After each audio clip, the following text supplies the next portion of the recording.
मुंबई में loud speaker से अजान देने पर पाबंदी, मुसलमानों ने हल भी तलाश कर लिया। भारतीय शहर मुंबई में इंतहा पसंद हुकूमत की जानिब से बजरिया लाउड स्पीकर अजान देने पर आयद पाबंदी के बाद मुंबई की मसाजिद डिजिटलाइज हो गई।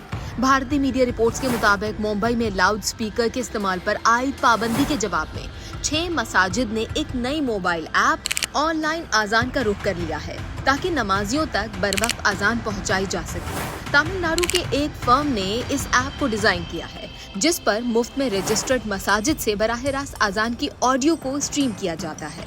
इस एप्लीकेशन के जरिए मुसलमान घर पर या किसी भी पुरसुकून माहौल में अजान सुन सकते हैं।